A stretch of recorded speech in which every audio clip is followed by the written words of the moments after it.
Fala, turminha! Como é que vocês estão? Tudo na paz do Senhor Jesus Cristo? Tudo tranquilo? Bem-vindo ao canal Art Games. Eu sou Edson Souza e a história que eu pretendo contar aqui hoje para vocês é sobre uma televisão, especificamente aquela ali, que na verdade eu nem sabia exatamente o que procurar. Tudo começou numa live, quando um inscrito na live e eu comentando da minha busca, se eu estava pensando em pegar aí uma plasma não, pegar uma LED, que LED, mini LED, surgiu a história de plasmas, né? Até aí, uma TV de plasma, ok, nada muito esquisita, né? Só que o que ele comentou me deixou muito curioso para saber que TV era. E quando eu fui verificar, uma TV de 32 polegadas de plasma. E aí, na verdade, começou um grande problema. Porque quanto mais eu pesquisava sobre essa televisão, menos eu conseguia entender como ela praticamente desapareceu. E o mais curioso é que parte dessa história começou e meio que ficou justamente aqui no Brasil. Quando essa LG apareceu para mim, eu não estava no comentário, na verdade, né? Eu não estava procurando por uma peça histórica. Eu também não estava planejando que eu ia embrenhar uma investigação sobre uma TV. Apesar de que eu gosto de investigar sobre as TVs que têm a origem e tudo mais. E no final das contas, o que eu comprei, uma televisão e, sinceramente, na minha opinião, ou na minha primeira curiosidade, era algo muito simples. Uma TV de plasma de 32 polegadas. Mas uma TV de plasma de 32 polegadas? Porque quando normalmente falamos de plasma, e vocês que têm, ou que provavelmente vão estar procurando aí, normalmente imagina na sua cabeça outra coisa. 42, 50, 60, 65. Você pensa uma TV gigante. Aliás, algumas delas, na verdade, você precisa de uma reunião de família para colocar aquilo na parede. De tão pesada e grande que ela que é o primeiro empecilho. Para ter uma TV desse tamanho pesada, é algo que você tem que parar e pensar. Então, essa aqui não. Ela parece ter entrado em uma festa meio que penetra. Sabe aquela festa de gigantes e tem uma pivôzinho ali no meio. E eu fiz aquilo que provavelmente a maioria de nós que é apaixonado por preservar história de games, telas e retro games teria feito. Aí eu comecei a minha pesquisa, mas eu não encontrava a história que eu esperava encontrar. Tem manual? Eu achei. Existem esquemas? Tá, para manutenção, tá lá. Existem fóruns de manutenção? Existem aqui no Brasil alguns vídeos de manutenção. E guardem essa palavra, aqui no Brasil. Existem alguns vídeos de manutenção. Pessoas tentando reparar essas unidades. Inclusive, em próximos vídeos eu vou falar da questão dessa aqui também. Proprietários contando as suas experiências. Poucos, mas alguns. E pequenos fragmentos espalhados pela internet. E pense nisso, muito pouco fragmento espalhado pela internet. Mas faltava alguma coisa. Quando você procura determinados modelos de TVs plasmas, tipo, você vai encontrar Panasonic, Pioneer, Sony, aparece uma quantidade enorme de materiais. Aparece muita coisa, grandes reviews, comparações, discussões, testes. Mas com SLG, não. Era como tentar construir uma história usando páginas que alguém arrancou de um livro e a pergunta que começou a deixar de ser: essa televisão é boa? E passou a ser: como uma televisão tão diferente por ser plasma conseguiu passar quase despercebida? Então, para eu tentar entender essa TV, eu precisei voltar quase 20 anos atrás, 2007, que é o ano de fabricação dela e ela chegou no mercado. Uma época bem estranha para comprar televisão, porque veja, você entrava numa loja procurando uma TV e praticamente escolhia também em qual futuro queria acreditar. É doido isso. Você provavelmente passou por isso, pelo menos se você tiver aí a minha idade, certamente você passou.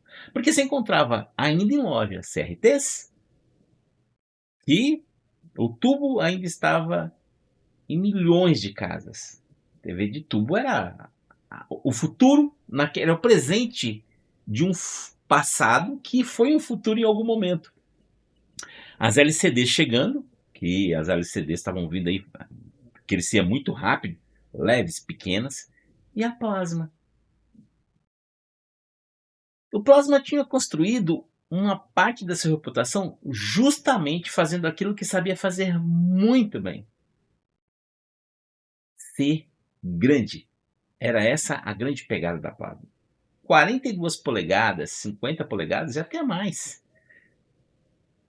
Mas então, por que raios a LG resolveu fazer uma coisa um pouquinho estranha? Pelo menos quando eu comecei a estudar isso, eu comecei a achar estranho. Porque essa 32 aqui, que é a 32PC5RV, ela entra como uma plasma justamente no território das LCDs, que estavam ficando extremamente fortes, mas muito fortes. 32 polegadas, que hoje é até mais chatinho para tentar. É a mesma coisa você tentar procurar hoje uma TV OLED de 32 polegadas. Eu acho que você não vai encontrar. Acho que não tem. Mas foi pesquisando essa história que apareceu um detalhe realmente que mudou minha percepção sobre essa TV. Quando a LG anunciou oficialmente lá em outubro de 2007 essa TV, o Brasil estava previsto, olhem isso, o Brasil estava previsto como o primeiro mercado a receber esse modelo. Antes da expansão para outros países, nós teríamos prioridades.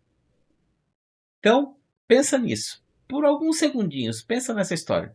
Uma das menores TVs de plasma daquele período, criada para disputar segmento dominado cada vez mais pelas LCDs. E começou a história justamente no fator comercial, e ela começa aonde? Aqui no Brasil, lá em 2007. E essa televisão não apareceu, pelo menos não pareceu, pelo que eu pesquisei, ser um acidente, algo que a gente não estava pensando. O Brasil, na época, fazia parte do comércio, do começo, na verdade, o Brasil, comercialmente, para essa TV, foi o começo da história dessa TV de 32 polegadas. E o mais doido ainda, porque não houve, além do Brasil, outro país. Porque isso se tornou a próxima descoberta ainda mais estranha. Porque nós estávamos lá quando ela chegou, mas quase não deixamos. É muito doido isso. Não tem uma referência registrada, histórica, de como ela se comportava, essa TV. Não tem. Você acha de tantas outras, mas ela você não tem. Mas não vamos aqui já imaginar que, olha, é uma TV rara. Não é isso. Até porque para poder falar isso, a gente teria que ver vários outros detalhes, né? E tiragem, quantas tiveram, onde mais ela foi construída, se além do Brasil e tudo mais. Apesar de eu não ter encontrado número de produção suficiente ou alguma base sólida para dizer que quantas foram fabricadas, eu não encontrei isso. Aliás, se você sabe e tem essa TV e puder aí me colocar essa referência, tanto que essa aqui eu comprei era o único dono, né? Então eu não vou aqui transformar a ausência de informação em evidência, que seria lamentável da minha parte, tá? Mas existe uma coisa que dá para a gente demonstrar aqui. A documentação pública sobre ela hoje é extremamente fragmentada, como eu já falei aqui para vocês.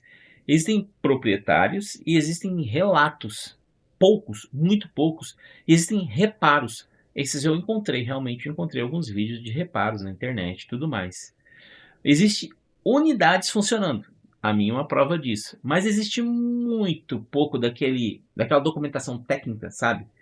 De que eu gostaria de encontrar para poder ter aí um entendimento melhor dessa TV. Talvez essa TV não tenha desaparecido fisicamente, porque nós estamos aí com ela. Talvez ela tenha desaparecido da memória. Só que nenhuma história seria suficiente para eu dedicar uma série inteira a uma televisão, porque faltava alguma coisa aí. Então, claro que eu liguei essa TV e a imagem é uma coisa que me surpreendeu bastante. Porque imediatamente apareceu aquela sensação que explica por que tanta gente ainda fala de plasma com certo carinho. O preto, o contraste percebido, as cores e o movimento. Isso aqui é muito surreal. Existe na verdade uma presença nessa imagem que é difícil de você perceber olhando a uma fotografia, por exemplo. Só olhar a fotografia da TV, você não consegue perceber isso que eu estou falando aqui para você. Você precisa ver ela funcionando. Cara, porque bastaram alguns dias aqui com ela para eu entender como essa TV é fantástica. É claro, eu estou falando de uma TV aí de 2007. E sim, ela tem. A minha não tá 100%. Ela tá muito boa. E por que que eu digo que ela não tá 100%? Porque eu não levei ela para uma revisão. Eu só vou saber se ela está 100% quando eu levar para uma revisão. E aí entra um ponto bacana. Diferente das minhas CRTs, essa TV tem ainda manutenção fácil. Claro, se o que tiver lá for fácil de fazer manutenção, então isso vai ser resolvido, tá? Então, o comportamento que eu preciso entender, o que eu precisava entender dela, as limitações que essa TV poderia ter, né? Então, características próprias desse painel, isso para mim é bem importante. Bom, então que uma pergunta começou a aparecer repetidamente na minha cabeça. E vocês já devem ter imaginado. Input lag. Na área de membros, eu fiz um teste rápido que eu fiz com o Mr. Lag, mas, na verdade, existem outros testes e que eu devo, em algum momento, trazer aqui para vocês. Porque eu encontrava gente dizendo que plasma era rápida, gente dizendo exatamente o contrário. Alguns relatos específicos sobre SLG falando em atraso. Não, eu não encontrei. E encontrei alguém, um ou outro, dizendo por ser plasma. Mas havia um problema. E há um problema nessa contextualização toda. Raramente eu encontrei. E se eu passei batido, por favor, deixem aí para mim, para eu poder olhar. Porque juntos a esses números, aquilo que mais me interessava, como foi medido, qual era a fonte, qual a entrada, qual a referência, qual a metodologia. Porque existe uma diferença enorme entre duas frases. As duas podem ser importantes, mas elas não são definitivamente a mesma evidência. E quanto mais eu procurava uma medição pública ou alguém que tivesse feito teste nessa TV, menos dados eu encontrava. Mas percebia que não queria ser simplesmente pegar um número medido aí na internet, até porque eu não achei. E foi nesse momento, claro, que esse vídeo mudou completamente aí a forma como eu vejo essa TV. Eu poderia terminar essa história dizendo bem simples. Olha que plasma diferente eu encontrei aí, que está no mercado brasileiro. Sim, no mercado brasileiro. Você não vai encontrar ela fora daqui. Tem gente lá fora que nem sabe. Mas a pergunta continua aqui. Será que ela realmente tem muito input lag? E se tiver, quanto é? E principalmente, como é que eu vou provar ou como eu vou saber se isso efetivamente, não visualmente, mas quantificamente? Foi aqui que percebi que eu não precisava encontrar o teste. Eu precisava fazer o teste. Não confiar só nessa sensação do que eu estou vendo ou do que talvez eu esteja sentindo. Vocês sabem que é uma coisa que eu aprecio muito. Então eu não quero depender de um único método, que também pode me dar um falso resultado. E eu também não quero misturar atraso com fonte de atraso de tela. Eu quero o input puro, como ele realmente deveria ser. Então eu queria colocar cada parte dessa história no seu devido lugar. E aí, nesse momento, essa pequena plasma deixou de ser apenas uma TV antiga para mim. Ela virou uma investigação. Tem uma coisa estranha em olhar essa TV funcionando hoje. Porque ela foi lançada lá em 2007, quando muita gente ainda tinha uma televisão de tubo na sala. Ela atravessou gerações: PlayStation 2, Wii, Xbox 360, PlayStation 3. E quase 20 anos depois, essa unidade, ó, tá aqui, funcionando. Mas parte dessa história técnica dela não veio junto com ela, como outros modelos que eu encontrei com vários detalhes. Eu acho, claro, vídeos de manutenção, mas para o meu uso aqui. Então, quando eu comecei a fazer as perguntas que realmente me interessavam como jogador, o passado ficou em silêncio, porque ele não tinha como responder isso. E talvez justamente aí que uma curiosidade deixa de ser curiosidade. Porque quando a resposta não existe, restam duas possibilidades. A gente aceita não saber, que provavelmente não é o que eu faria e o que eu não faço. Ou, é claro, a gente vai medir. E eu escolhi medir, certamente. E os números? Bom, vai ficar com certeza para um próximo capítulo, porque essa TV, no final das contas, merece. Mas antes, porque antes de medir essa televisão, eu precisava entender uma coisa extremamente importante. Por que ela merecia ser medida? Galerinha, muito obrigado pelo apoio de vocês. Considere se tornar membro do canal. Inclusive, lá na área de membros, tem já um primeiro teste de input com essa tela aqui. E provavelmente vai vir aí um outro, porque não dá para pôr tudo num vídeo, mas o teste dela eu fiz em 3 camadas e eu vou poder mostrar que essa TV é extraordinária. Galerinha, grande abraço. Fique com Deus. Nos vemos no próximo vídeo, se assim Deus o permitir. Fui. Tchau.